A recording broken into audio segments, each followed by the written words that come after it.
Hey there, I'm Michonne Childers, and I help real estate professionals develop the mindset, confidence, and sales strategies to attract clients, close more deals, and build a thriving business without burnout or guesswork.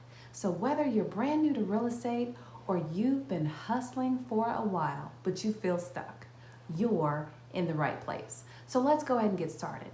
So, I'm working with this new client, and she's a new home buyer, first time home buyer.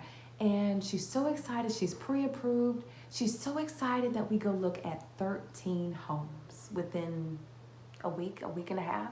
And so I'm like, okay, that's okay. We can just keep looking until she finds her home, because she was ready to buy. It wasn't like she was just playing around. She was like, I'm ready.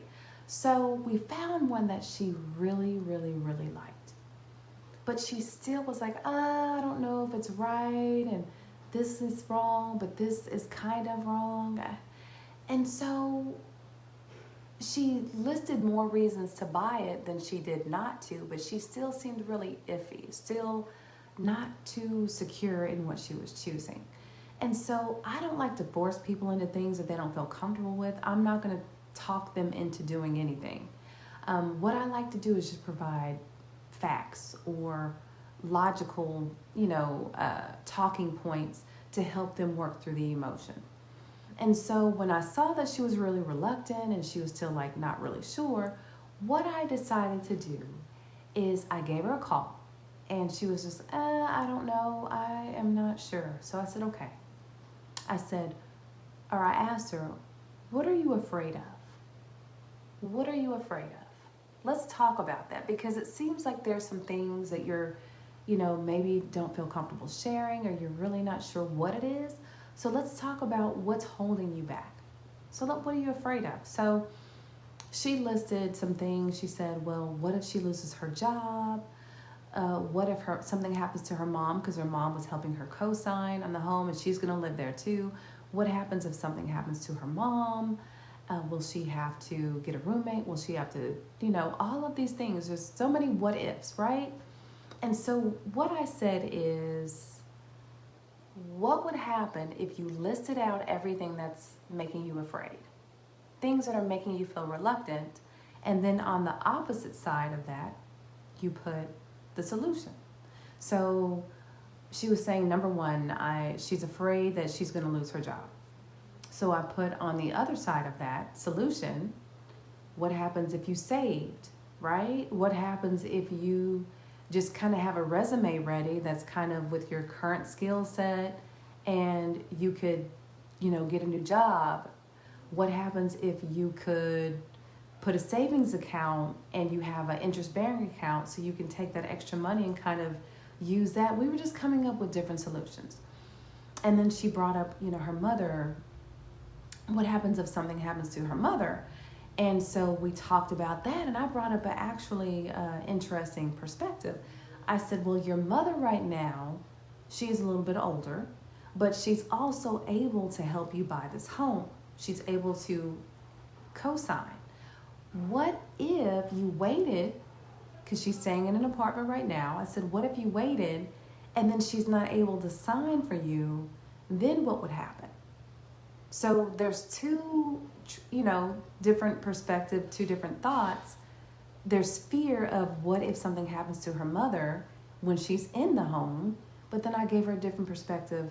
What if she's able to sign, she's in her, she's healthy, she's able to sign the paperwork, but what if you wait, and then if she's not necessarily able to sign at that time, maybe she's not feeling well, or maybe something happens on the other side, how would she feel?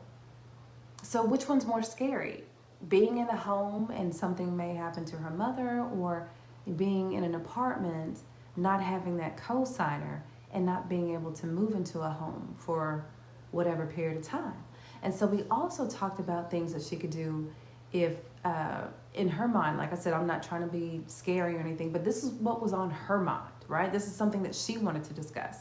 So if something were to happen to her mother, we talked about, well, what if you kind of work with your mother? She's still able-bodied and things like that, and you guys both saved money and put it to the side.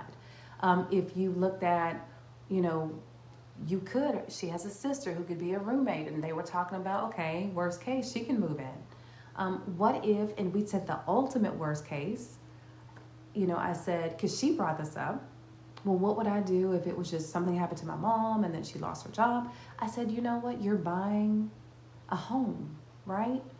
You can always, if worst case scenario happened years from now, one thing she could do is sell it, right? And I told her you could pull out the equity, you could refinance it. There's different things that you can use as home as a vehicle, in the future to, help you in situations that you may come across.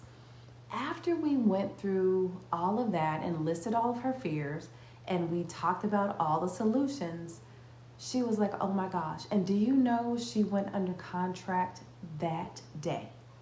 And so the reason I'm sharing this with you, what I wanted to share, a lot of times when people are reluctant to purchase and they're like, I don't know, and this is wrong and that's wrong and I'm not sure, and you get all the I'm not sures and the fear things, and sometimes they may not tell you that they're afraid, but they keep bringing up things that you're like, okay, where is this coming from?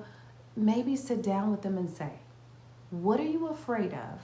Okay, let's list those and let's come up with those solutions so that if that worst case scenario happens, you already know what you can do. So you have your plan A, plan B, and if you want to, come up with the plan C so that when you sign those documents and you get those keys, you have peace of mind. So like I said, I don't like to force people into buying homes because I'm looking for a commission. It's not about that. I'm about helping people. I know you all are too.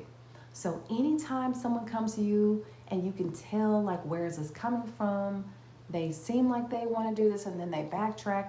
Sit down and maybe ask them, what are you afraid of? Hey, let's come up with some solutions to that fear. And I guarantee you, mostly, they will be ready to move forward once you address that and they have a plan in place. I hope this video was helpful.